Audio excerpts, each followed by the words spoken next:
dekat gunung yang depan sana. Gunungnya belum dikorek, baru korek dapat tuh. Tapi dari laut masih bisa.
Hari pertama aja yang paling kuat. Ada tsunami-nya. Yaitu setelah tsunami itu kan mau tuh kan dia yang paling kerasnya itu 3 kali dalam satu hari itu. Ya tidak ada lagi, dia balik aja arus itu. Sudah datar aja, tidak kencang lagi dia mengurus. Ketika semua itu terjadi, Bapak bersama keluarga terus lari ke gunung. Lari ke gunung, tidak dapat ya. Sebab waktu gempa tuh langsung keras ya. Langsung gini-gini rumah tuh kan. Nggak sanggup kita bayangkan ya. Berdiri aja nggak rasa-rasanya. Ini belum hancur dia, tapi sudah gerempang gitu. Masih berdiri. Setelah datang air itu, air pertama belum juga menjadi sapunya. Air yang kedua itu membahayakan. Di sapunya dari sebelah ini sampai ke sana. Gebrang habis semua. Tinggi Pak? Tinggi, memang tinggi. 3 meter. Saya kira kok bisa habis rumah itu, tidak ada yang tinggal, berarti tidak ada yang kuat. Tapi keluar rumah itu. Apalagi rumah-rumah zaman itu kan masih di bawah itu, belum naik ke gunung. Tengok air, oh dia mau datang lagi. Setelah itu nggak ada lagi, udah habis. Nah, air itu cuma dikual aja, pulang balik, tapi gempa terus saja. Kuat gempanya Pak? Enggak begitu kuat. Yang pertama, kedua, ketiga itu yang keras. Udah balik aja air di dalam sungai ini kan, belum berhenti. Sekali dia ke sana, baru balik lagi. Saya punya bot di situ, habis kemana-mana, nggak nampak. Mesin entah kemana. Menurut cerita Pak, dulu pada tahun 1907, apa pernah terjadi di sini semua? Iya, dari itu ya pengalaman tahun itu kan, setiap apa itu keturunannya dikasih tahu kalau semua itu harus lari, sehingga menjadi suatu pikiran. Kalau memang semua harus lari, jangan ditunggu. Sebab dulu itu banyak korban karena tidak sempat lari.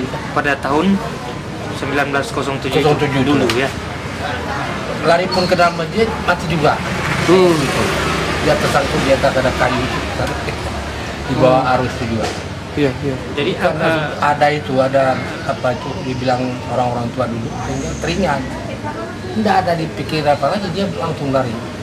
Semuanya itulah. Siapa yang menceritakan kepada Bapak Semong itu dulu?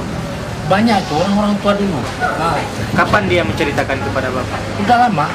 Ketika apa? Ketika malam, ketika apa dia bercerita? Saat apa? Pulang ngaji atau kapan kira-kira? Iya begitulah. Masa-masa apa duduk-duduk gitu misalnya. Bukan orang yang dulu itu menceritakan, Iya. tapi dia anu terus sama Terus-menerus. sambung meninggal ini dia cerita pula sama familinya kan. Begitu terus. Namun tetap diceritakan. Kejadian 2007 sehingga orang nggak mau menunggu lagi dan dari melaku juga dia waktu suruh tuh dia mau ambil ikan. Dia nggak mau. Ini semua ikan pun ke sana sudah nampak. Nggak didiaminya. Oh. Insya Allah satu orang pun ada yang korban.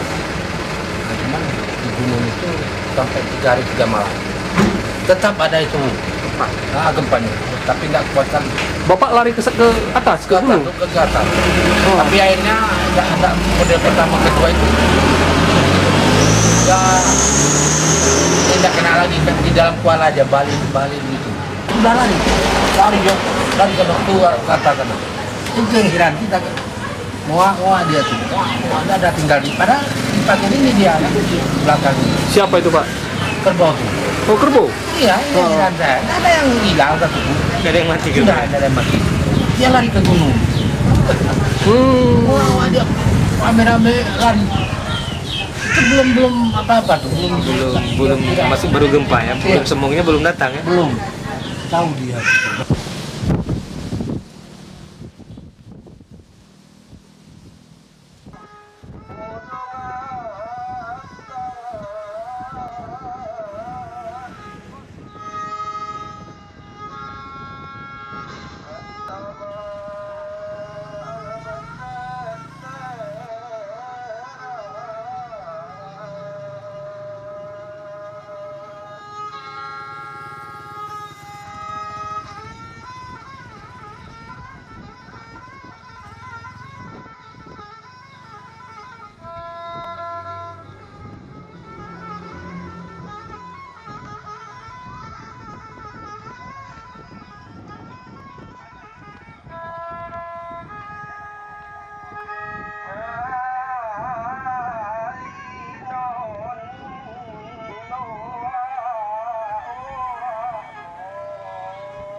Biasanya media penyampaian daripada pesan-pesan ini yang disampaikan oleh orang-orang tua ketika berkumpul di rumah.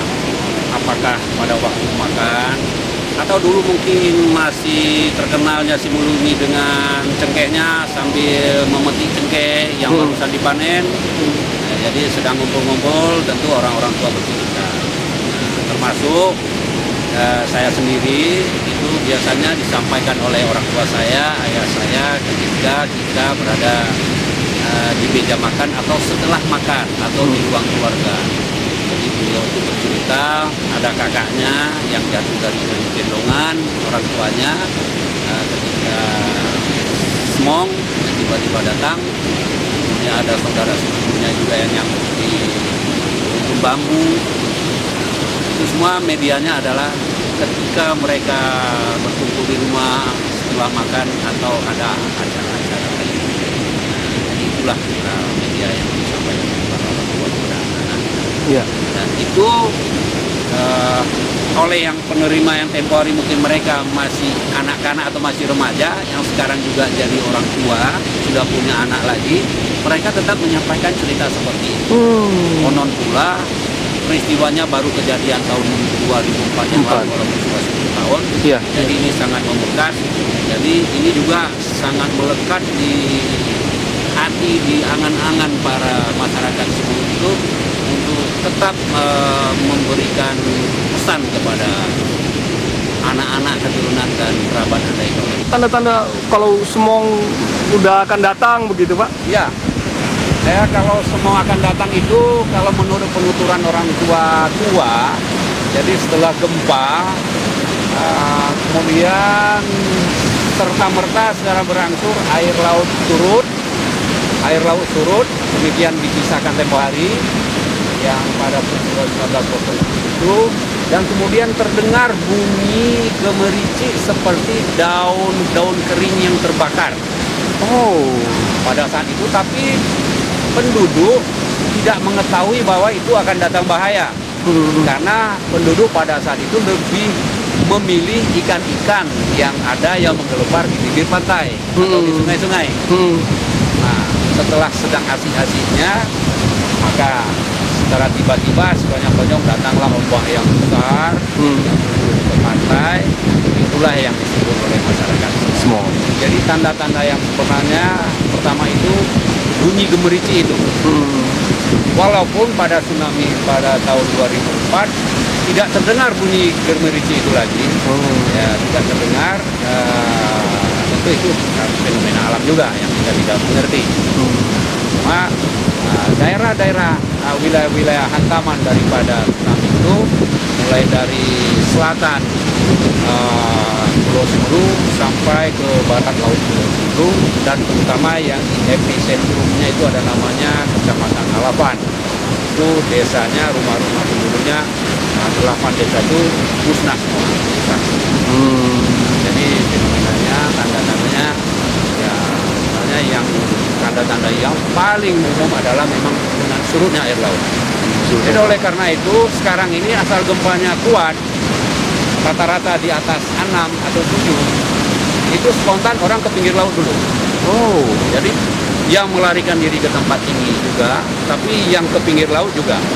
Hanya untuk memantau air laut surut apa tidak. Kalau tidak surut air laut berarti aman. Tidak ada tsunami. Itu sudah spontan diketahui oleh masyarakat. Itu juga yang menyebabkan rendahnya tingkat korban jiwa ya Pak ya? Benar. Ya. Oke. Di samping ya kekuasaan Allah lah yang menetapkan demikian. Oh begitu ya Pak ya? Ya, secara pengalamannya itulah yang dilakukan sehingga korban itu nyaris lebih sedikit dari yang diperkirakan yang terjadi di daerah-daerah lain.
Kalau perumahan untuk daerah-daerah yang seperti Alapan, kemudian daerah Tepa Barat, daerah Tepa Selatan, itu yang terkenanya sebagian Sebelu Tengah, sebagian Sebelu Timur, itu 40% memang dari perumahan itu suamur total. Hancur Pak. Karena gempanya maupun tsunami. Kalau yang akibat tsunami itu Alapan. Di Alapan? Itu satu bersih, kebetulan Alapan itu sentralnya gempa yang paling dekat, 40 mil. 40 mil, bahkan ketika terjadi itu ada orang yang menyaksikan bagaimana dahsyat yang terjadi letusan itu. Kemudian bagaimana airnya itu, air laut itu apa ke atas, menyembur ke atas. Kemudian mereka berdasarkan cerita mereka beberapa orang yang nelayan perahu itu menyaksikan bagaimana kemudian naik air laut itu dan menuju ke utara, bukan ke Semeru. Oh, ke utara ya? Iya, bukan ke Semeru. Sedangkan infrastruktur besar juga 35% tuh. 35%. Jembatan patah. Kemudian jalan-jalan juga ada yang ambruk total.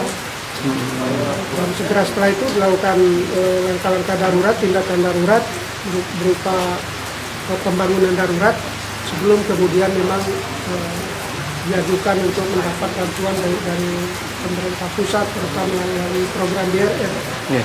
Alhamdulillah hampir seluruhnya sudah teratasi. Tinggal lagi beberapa yang memang sebelumnya sudah mengalami kerusakan, tapi belum sempat direhabilitasi sampai sekarang.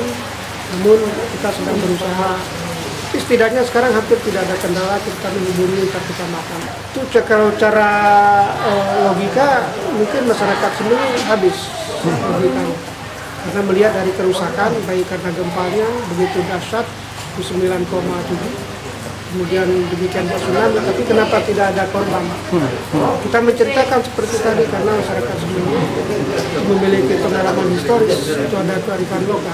Sehingga dengan kearifan lokal itulah bisa ditekan sampai 0 dari segi tsunami. Kecuali ketika gempa bumi susulan, maka kita pada tahun 2006, 2007 kalau saya kita mendapat penghargaan dari Sasakawa Award dari pemerintah Jepang.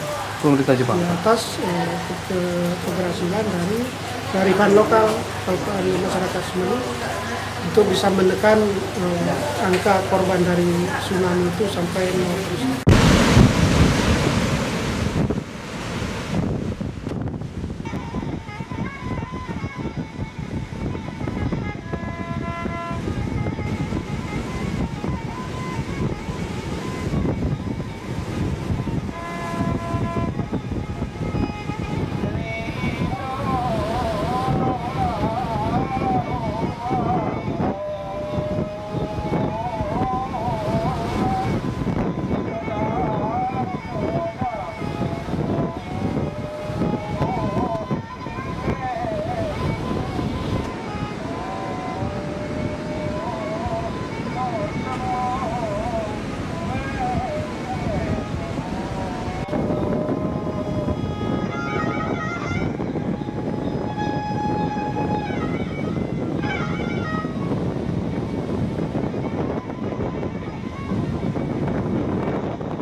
Agarlah Tuhan bisa pada zaman Kapura setelah suatu desa begitulah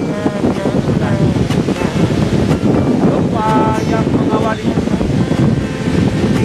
itu ombak raksasa telah seluruh negeri secara tiba-tiba. Jika gempanya kuat, air laut yang segeralah dari tempat dataran tinggi agar selamat. Itulah smog namanya, sejarah nenek moyang kita. Ingatlah ini semua pesan dan nasihatnya. Angalino ne bali oi surui sahuli wali bano me singatengi ede semokahane turianda nenekta miredem teherere pesan nafida miredem teherere pesan nafida nafida.